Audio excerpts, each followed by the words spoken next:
I had 6 kinds of sexual dysfunction. Yes, there are that many. These were problems with arousal, desire, orgasm, and different varieties of pelvic pain. Sex for me was bad.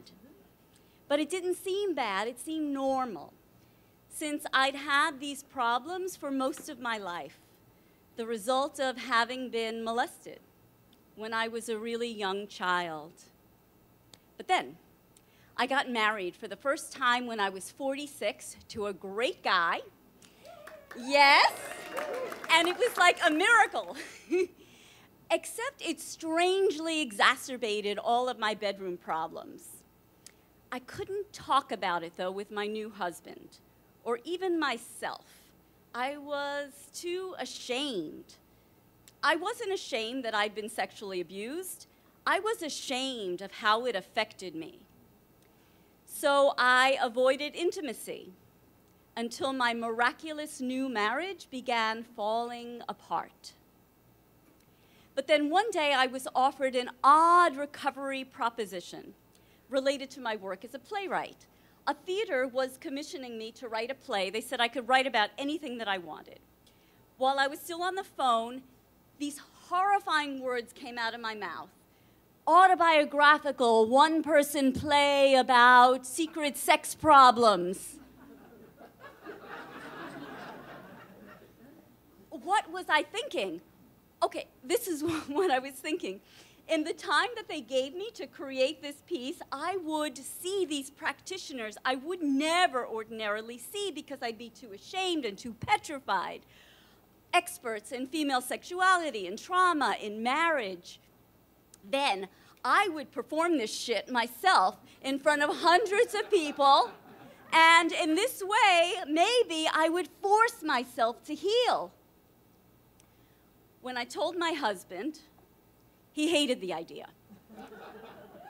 I don't understand what you don't understand, that some things are private.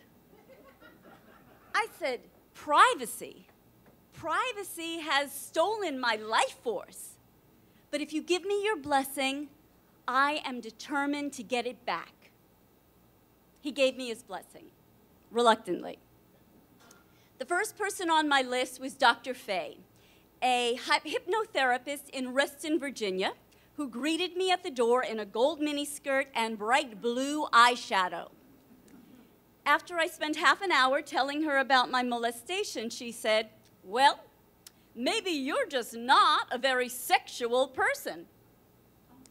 Dr. Fay did not want to hypnotize me because she thought I was too broken. Instead, I should just have sex with my husband whenever he wanted. I mean, you like being married, don't you? Over the next 6 months, I got even worse advice, or just confusing information from a nervous gynecologist, a horny rabbi, and a sex therapist who consulted with me from the basement of a Panera. My husband's skepticism grew and grew. One morning, in desperation, I called the tantrika, this woman who seemed to have infinite knowledge about sexual healing, even though there were these semi-nude photos of her on her website. "I'm driving down a mountain in Maui, so we might get disconnected." Despite thousands of miles between us, she wanted to diagnose me right on the spot. "It sounds like a shrinking vagina." Whatever that was, she had a cure. "You must visit my studio with your husband and make love in front of me. It's the only way." I probably should not have told my husband about this conversation. His skepticism turned to alarm. "This is pathological. You're destroying your mental health. You need to stop this project now." It was too late. The play reading was only 3 weeks away. The night of the reading, things went really well at first. the more I got into my issues, I could feel the air in the room change. I could almost smell it, like my toxic trauma was poisoning the whole atmosphere. People started coughing and leaving.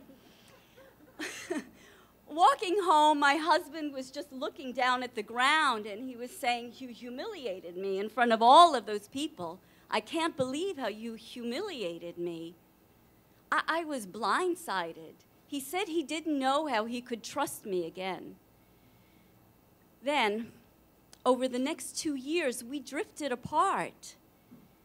And then he fell into this horrible depression that was so bad that he was considering going on disability. But one morning, watching him try to get better, doing all these Herculean efforts, he was doing meditation and medication and a happiness course and books and therapy, I felt inspired to resurrect my own healing. At first, I was scared that if I didn't have a writing project, that I wouldn't do scary things.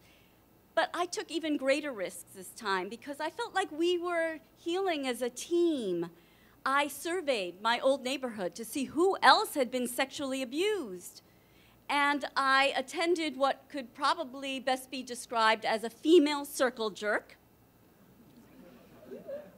It was great. It was great. And you know the tantrika? I went to see her with my husband, and it was his idea. And yes, we did make love in front of her. But it was more like she taught us how to nurture each other, and it was like a lesson in how to love. A few months ago, I declared my project officially complete. In 5 years, I'd seen 15 different kinds of practitioners and tried 30 different healing modalities. In this way, combining everything, even the really weird stuff, I cured myself of lifelong trauma and 6 kinds of sexual dysfunction.